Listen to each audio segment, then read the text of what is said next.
Yo, so welcome to Shooters Shoot. Photographers don't get enough love, so we're trying to give photographers love. Today I got my guy Joey. Joey, how you doing today? Doing well, man. Doing really well. Yeah, it's good. We got to get some movement in here. It's a beautiful day in Sacramento as well. I'm honored to be speaking with a Moby. So obviously you do like a lot of great things, but one thing that I love what you're doing is your photography. So talk about like your journey into photography. A little bit about yourself, all that. Yeah, for sure. So I started shooting maybe when I was around 24 or 23 in that area. It's actually when I had like kind of a spiritual awakening. I wanted to take my relationship with God a little bit more seriously, and I saw the world as like such a beautiful place that it's. I believe that we're all as people, we're created with intention and purpose, and I feel the same about the world as well. I think it's such a beautiful place. So I started off with landscapes, and I wanted to kind of tell stories about what I was seeing in the world. And after a while I started doing more photography, but like portraiture of different people. And I kind of wanted to, I don't ever want to underestimate, the way that someone views themselves. Yeah. And I find that so powerful, that if you can show someone, them looking beautiful and capturing their best angles or whatever, they can truly change their identity as well. And I don't ever want to underestimate that. No, respect. So talk us through that. So what was your first camera that you ever got? Yeah, first camera I ever got, I'd have to think of it, but I think it was like this Olympus camera. I was like, oh, this looks cool. And then it ended up not really working out too well for me. But what I ended up going to, so my first, I guess I would say, was like a real camera. It was a Sony A7 Mark II. And that was the first time, when people take great photos or with like high quality images, you can see like there's like a blurred effect in the photo. And that was like the first time I could actually see that blurred effect. And I was like, dang, this is awesome. I get like, it's called a bokeh. I was like super excited to, have a new camera that I can use and, create great images with. No, respect. So, you talked about when you started, you're doing landscape and, you're using pictures to tell a story. Like they say, pictures worth 1,000 words. Talk about, that transition of like, learning how to edit on your own, getting, people to have you and hire you out to take photos. Like, what was that whole process like? Yeah, for sure. So I'd say like a lot of the work that I was doing in the beginning wasn't to make money, but I think a lot of times as a creative you kind of struggle with that at first, like knowing if your work is valuable. So I'd actually reach out to a lot of people and do a lot of like free work first, and it's just a great way to practice. I think the best thing that you can do for any skill, I'm sure with you for soccer, it's like you're talented, yes, but there's so many hours and hours of hard work that you put into your craft. Facts. So same thing with, if you were learning photography or videography, it comes down to how often are you shooting, because sometimes the only way you can get better is by practicing and actually doing the work. And I think that hustle and persistence is the #1 skill that you can have. And then over time, you start to kind of develop your own style, your things that you want to shoot. But I think what's cool about photography and other creative work is that nothing that you've ever learned in the past is ever wasted, because then I like that. So you use, like, if you study landscape photography, then you can kind of bring in someone else into like a portrait, and it would still be framed how you do a landscape shot, but you can get like a great image of somebody else in there too. So it's like you take different things. If I used to do a lot of portraiture and I wanted to do like engagements and weddings, but now I can also use the same skills that I developed for fitness trainers as well. So then whenever you're going out, you say you want to do some type of shoot, if you learn on that shoot, it's always going to be applied to, you're going to apply different principles to your future as well. So nothing's ever wasted. You're always growing. When it comes to photography, you started off with an Olympus. Now you have like a whole different set. So talk about that transgression and that progression, and what are you using now for your film? Yeah, for sure. So I use a lot of different cameras. This is a Panasonic S1R. I think it's a beautiful camera. I wanted to shoot with it because it has like 42 megapixels. Okay. Which means someone that doesn't know anything. Yeah. Break it down. Yeah. So basically, what it is that it means that it's going to be a massive file. Okay. So if I take photos of a Moby right now. If we want to put that on a billboard for Legends or whatever, we can blow that up and it'll be a beautiful shot still. If you have something that's like 20 megapixels or so, which is kind of what you need. You don't need anything that's too crazy. It just, when it's on a billboard or something, it can't be blown out as much. It's more forgiving, so it'll still be like pretty sharp. I see. This is a full frame camera, which is good for if there's low light. It's a bigger sensor. This is kind of like the camera nerd talk stuff. No, that's good. This is what it's all about, because I feel like photographers don't get enough credit. Obviously now with digital media, personal branding, social media, photographers, videographers, they are very important or vital to companies, brands, influencers, athletes. So no one really knows who's behind the lens. So with this series, that's what we're trying to highlight, some of the great work that you and other photographers and videographers do. So really cool. Keep all the camera nerd talk. It's important for us to understand. Yeah, for sure. Awesome. So last question before I let you leave. So what makes like a good shot? You talked about the world just being a beautiful place and us just having our eyes open to everything. You were able to find this location. So what's the process of finding like a good location, making it fit like with your image? Like, all right, perfect. This is gonna be a fitness photo shoot. This is just gonna be a regular lifestyle photo shoot. I like this. Like, how does that all work? Yeah. I think there's a lot of things that go into like a photo shoot in terms of finding like the right background and stuff.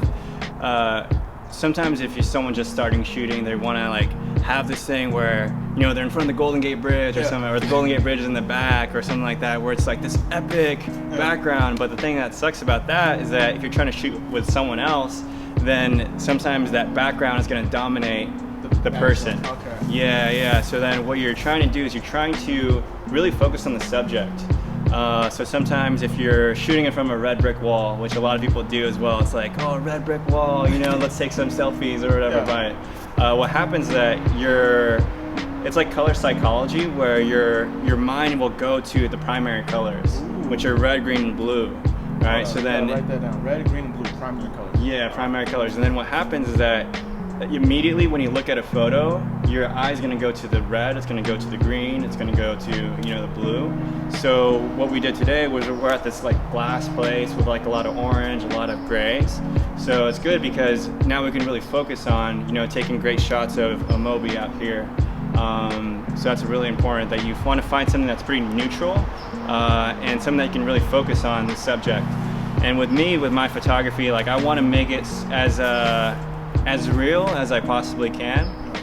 So just to create like different moments with somebody, and sometimes the moment just happens when I'm just saying like stupid jokes, which will help them bring out the personality.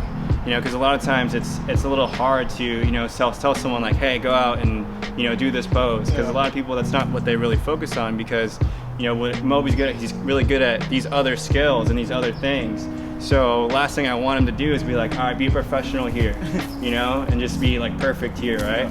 So what I try and do is I'll say like a stupid joke. Like earlier I was like, all right, do it less angry. Yeah, I was like, wait, what's less angry? Yeah. I was like, I look mad or what? What's going on? Yeah, then you just gotta get a little bit more emotion out of it. With my cousin, I was shooting with him earlier, I was like, all right, look like, you just farted behind you or something. And then, just saying like these weird comments. If I'm doing an engagement shoot, I'll be like, all right, go lick her face real quick. And then they'll just be like, oh, like what the heck? And then, natural trying to make it as real as I possibly can. And that's the main goal with every shoot that I do. Do you have like a dream person you like want to photo shoot, or like a dream company? Yeah, so what I'm trying to work on right now is I'm trying to work on a new like Instagram after this, and it's going to be called Strength In, but not necessarily like strengthen with an EN, but strength.in. And just to talk about, how people find their strength, if it's a coach, if it's an athlete, whoever it is, to help them find, like, where do people find their strength? Because I feel like what can truly change the world is not just, like a program or something like that, but actually like someone's story. So like hearing people's stories is what's going to change the world. So Strength In would be like my main focus, and I want to work with just different coaches out there that are really making a difference in people's lives, even if that's just one person at a time.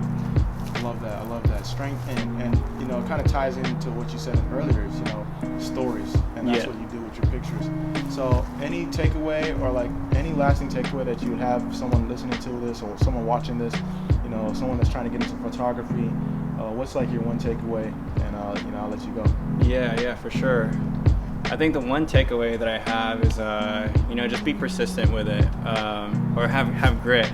I'm reading this book right now called Grit, and it's called The Power of Passion and Perseverance. Because as a creative, as a photographer, videographer, whatever it is, you have this passion for this, right? Because it's not like this 9-to-5 job, you know, it's something that you really want to do. So that's important. I think passion is what drives you, but I think perseverance is what carries you through. You know, so then perseverance is like that little bit where you're not going to give up on yourself. You know, things are going to get hard when you're doing stuff in the beginning. You're just getting started shooting. You're starting to build clients and stuff, but you want to be perseverant. You want to have perseverance as well. It's going to make you not quit and be the best that you can be, even if that's just like one step at a time, right? That's what it's all about. I lied. Last question. You talked about it. How is it getting your first client? Because I know a lot of photographers, videographers, that back and forth, you know, going with someone, trying to figure out the price. You know, you say you have to do a couple free ones to, you know, build your case. But what is it like? Because I know that's difficult. You know, charge and then they don't want to pay, or you charge little and it's like too much of your time being spent. So, talk about your first client experience, first paid. I think a lot of people can find value in that. Yeah. I think it comes down to like you having the confidence in yourself, right? So you believing that your work is actually valuable. Yeah, that's tough. Tough, right? The first experience. I'd have to think about when that first time was. Because I know a lot of photographers that like, and even of me, like it's just like how much do I charge? It's like, no, charge what you're worth. Charge your value. You know, if you feel like you can provide value. I couldn't be able to do this, so I know I'm gonna have to pay. So if I really want quality work, that's where photographers and videographers really play. And you know, not a coincidence, but we did name the series "Shoot or Shoot," so shoot your shot. You know? Yeah, I think one of the most important things to know is that people can say no. Yeah, and that's okay. You know, I think it comes down to a security that, you know, maybe if someone says no to you on like a certain amount of payment or you working with them, that's fine. You know, there's going to be more clients out there, right? There's going to be more people out there, and I think the closer you get, like the more comfortable you are with people saying no to you, the more successful you're going to be in the end of it, right? I love that. So just like kind of working on yourself. You know, you always want to continue growing as a photographer, growing as a videographer, or whatever it is, and just be okay if someone wants to say no to you. That's not anything against you. It's like maybe you can use that as, all right, maybe I need to work on this a little bit more, and don't be afraid of like the feedback as well. Like, all right, you know, this person didn't like this shoe. What else would you be looking for? Perfect. Yeah, I love that. That's a great takeaway. You know, no means not right now, in my opinion, and you know, you greatly exemplified that. And you know, thank you so much for taking the time to share your story about photography and all the wonderful things you're doing. Thank you so much for shooting me. I know the photo's gonna be sick, and we got some B-roll that we're gonna share. And make sure you guys tap into Joey and his page and his new page, strength.in. Coming soon, right? Yeah, coming soon. Yeah, right. You can find me _Joseph.Gabriel for now. Respect. _, yep. And that's it. Catch y'all later.